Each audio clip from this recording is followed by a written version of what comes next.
Well, welcome to another edition of the Buyer's Guide. In this video we are going to be looking at a mix that is ideal for winter. This is Cloud 9.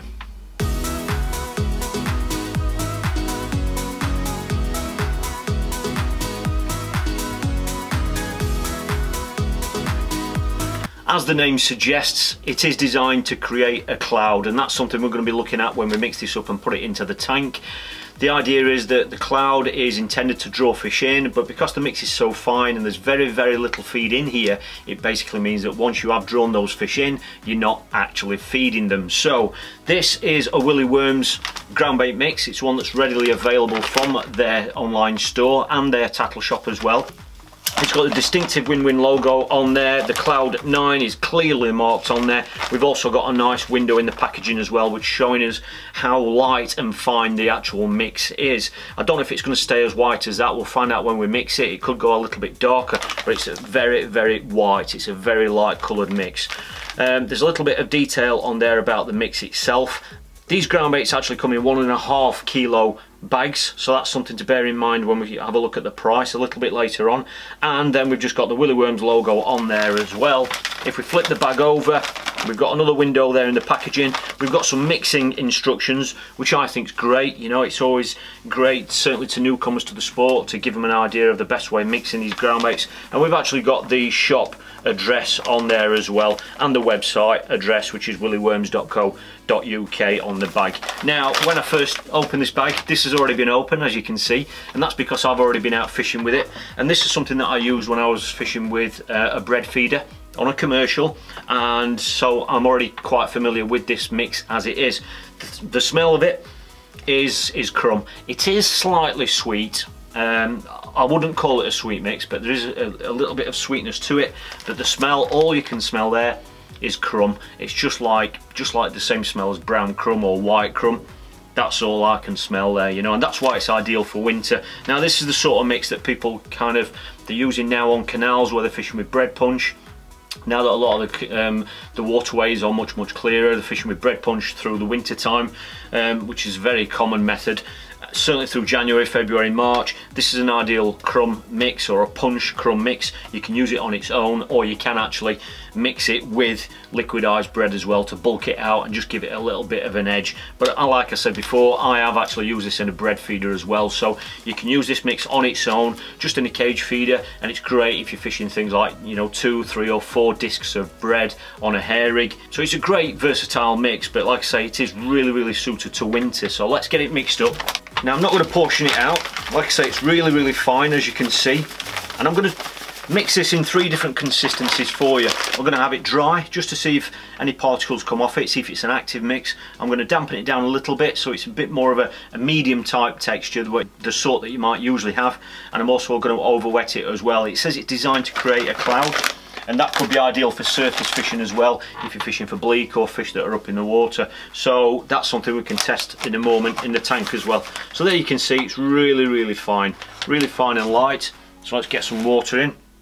I'm going to be resting this after I've mixed it. I'm not going to add the water too quickly to it. Sometimes you can find that some fine mixes the mix quite claggy, but we'll find out what this is like.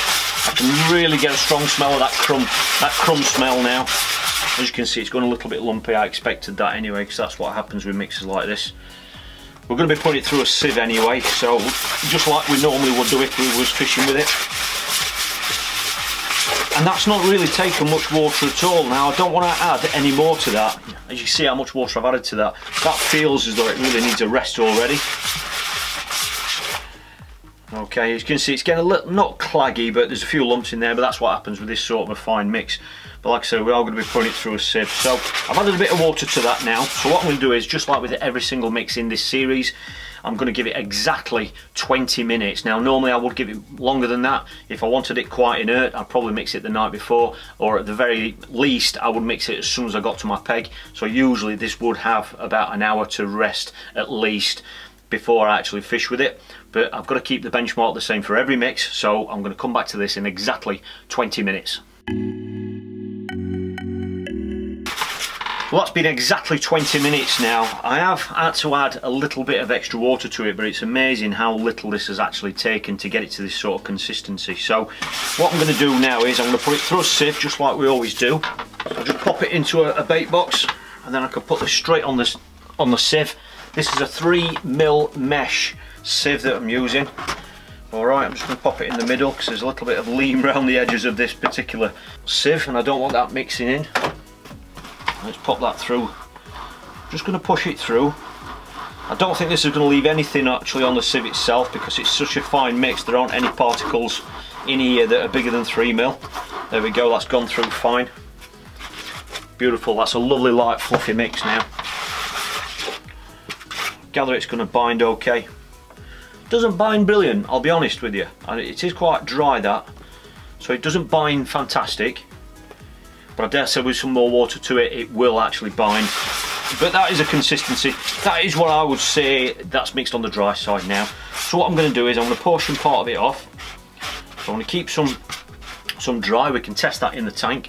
I'm also going to add a little bit of extra water to this bit here. And just dampen it down a little bit. I'm not really going to over wet this bit. I'm just going to mix it so it's a little bit. That's better, that's going to bind much better now. As you can see, it's gone darker. Alright, so that's going to bind much better, I can tell already. There we go, yeah. So that binds well when you added a little bit of extra water to it. So if it's too dry, it won't bind very well.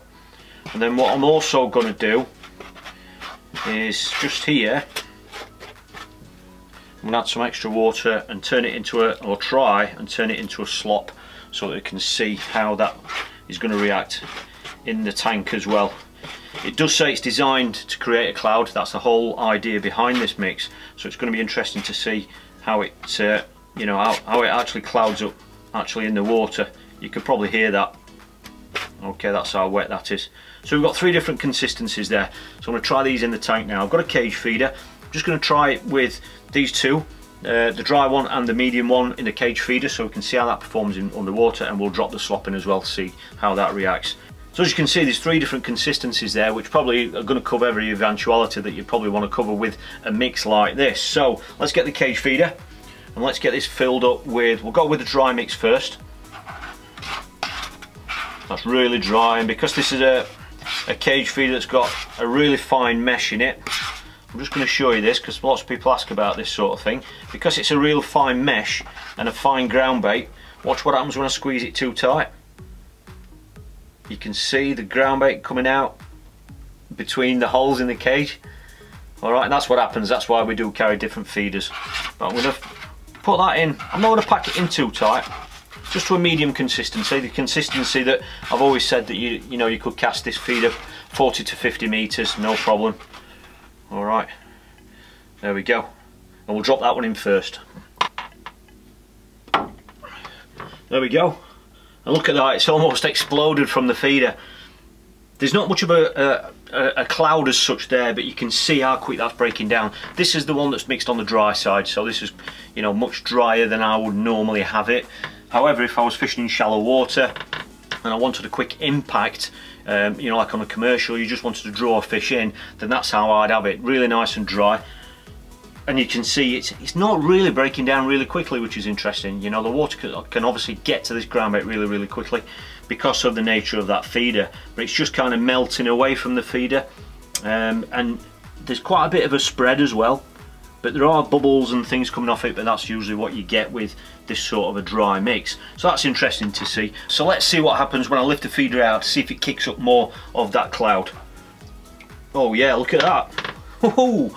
Fantastic. So you didn't get that initial cloud when the feeder first went in. You've obviously got the feeder breaking down quite in a controlled way. It's not just exploding from the feeder, but as you can see, all I've done there is remove the feeder out of the tank, and look how it's kicked up that big cloud. So if you were going to fish with this, when you retrieve the feeder, you're actually creating a big cloud, which can be fantastic because that can really kind of set it up for your next cast. So that's certainly something to bear in mind, and it's coloured up the tank as well. That's great. So let's have a look with, we're going to have a look with the medium consistency now, just to see if there's any difference in the way that this breaks down. And I'm expecting this to be a much more inert kind of a reaction. So let's just pop that in there. As you can see, just that feeder going in on the bottom's really kicked up a cloud from the mix that was there from the previous test. And as you can see, it's breaking down much slower now, because it's a wetter mix. It's not over wet, but as you can see, it's staying in the feeder much better. So that means you could fish with it in deeper water. Obviously, you know, in the dry state you could fish in shallow water, but certainly with that kind of consistency there, now we've over-wetted it or put more water with it, then that could easily be fished in deeper water. So that's good to see. So what I'm going to do is just take that out now. Let's just see if it exits the feeder or whether it stays in. Yep, that's exited the feeder straight away, no problem at all. There wasn't a sign of that staying in. So it exits the feeder really easily. That was literally only in there a few seconds, and it was quite stodgy, to be honest. But as you can see, as stodgy as it was, it still exited the feeder really quickly. So all we'll do now is we'll just see if we can overwet this final bit of ground bait here, just to see if it gives us a cloud at the surface, or whether it's going to just sink as a paste and just go straight down to the bottom. Oh yeah, I mean the water's quite murky anyway, as you can see, but that I'm going to do it again. As soon as it hits the surface, you're actually getting a cloud from the surface. Let's try it again. There we go. So you're actually getting a cloud falling through the water as well, which is brilliant. So it's a very versatile mix, ideal for winter fishing, like I say, bread punch fishing. And if you're going to fish with a bread feeder or something like that, or you could just use it like you would normally use brown crumb ground bait or white crumb ground bait. So yeah, it's a really versatile mix. Now, as regards the actual cost of this ground bait, like I said, the thing that we need to bear in mind when we're comparing costs and prices of ground baits is the size of the bag as well, or the weight of the bag. Now, these aren't 1 kilo bags, these are 1.5 kilo bags. All right, so these are readily available from Willy Worms, and these are priced at £5.49, which is pretty reasonable. Like I say, don't compare it to a 1 kilo bag. These are 1.5 kilo, and at this time of year you're not really going to be, you know, using massive amounts of this. But as I mentioned right at the beginning, you can actually mix this with other mixes as well. You can mix it with liquidized bread, or you can mix it to another cereal based mix as well, if you want to give give the mix more cloud, or if you want to give it that bready crumb smell, because that's all I can smell. So yeah, it's a really versatile mix, a really interesting one. So it's a mix that's designed to give a bit of a cloud in the peg. It's designed to draw fish in, but because it's a low feed mix, it's actually designed not to feed the fish, which can be ideal in winter, because you want to draw the fish in, and hopefully the only baits you want them to take are the baits that are on your hook. So this is a really interesting mix. If it's one that you have used, then please comment below and let other viewers know about your experiences in using it.